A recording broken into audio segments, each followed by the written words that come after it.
The issue of Har Hazeitim is of far greater significance than I think most people realize, not only because of its geographic location and the hundreds of thousands of people who have been buried there, but it has a symbolism that goes beyond that. There are attempts now by the Arabs to declare Kever Rachel and Maras HaMachpelah and even the Kotel as Arabs' holy sites. And they want to take away Har Hazeitim as well, because they know that if you take away our past, you take away our future.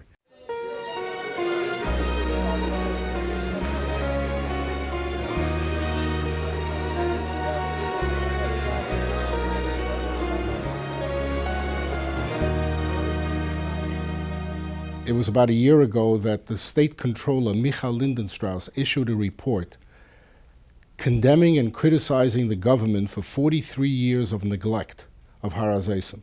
He pointed to the violence, he pointed to the absolute abuse of the entire area, the neglect, the destruction of graves, the inaccessibility to some areas. And that prompted the Jerusalem Post to do an editorial again criticizing the government for neglecting Har Hazeitim. I read the Lindenstrauss report in the Jerusalem Post, and that did it for me. I mean, the next morning I was on fire, and I said, it's got to stop. Well, how is this being allowed to happen? Why are people being stoned when they go up to be mispalleled by a caver?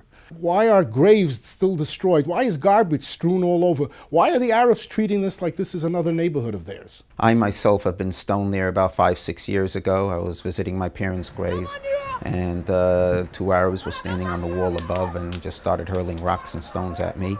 And he reached out to me and to others to say, we need to do something about it. We need to raise the consciousness of the world that Har Hazeitim is neglected. We need to be able to make the case that Har Hazeitim is part of Klal Yisrael. It's not just Eretz Yisrael. It's not just Yerushalayim. That evening, actually, I said, Rabbi Zwiebel, he happens to be a neighbor of mine, and I said, my father was one of the Aguda starters, and I said, the Aguda's got to get involved and help me. I mean, that's about all I knew from start. I've been involved with the issue of Har Hazeitim for many years. I've heard from people complaints about the inaccessibility, about the desecration of many of the graves there, and I approached government officials frequently and got minor concessions, but it wasn't until there was a sustained effort led by Avram that really brought this issue to the fore and that enabled us to leverage those contacts and to see some real concrete results.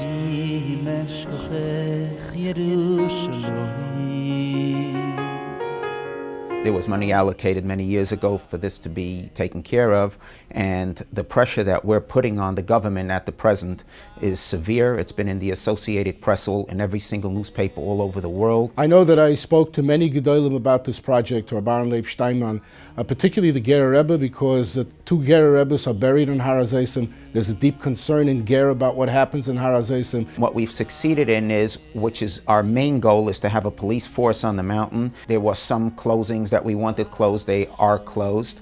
Throughout the mountain, there's a total of 160 cameras that have to go up. We've also succeeded in them restoring a lot of the graves, and this is, I guess, where we stand right now.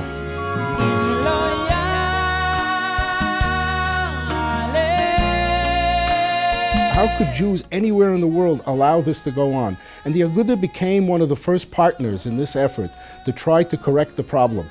And the Aguda has been very forceful, has been very helpful, has been dedicated to this cause, and it's only appropriate that this is the venue for where Har Hazeitim is recognized. Over the last year, Avram and a small group of individuals have made tremendous efforts in preserving Har Hazeitim. However, the work is by no means done. This is Klal Yisrael's cause, and we need each member of Klal Yisrael to join us in preserving the Kedusha of Har Hazeitim.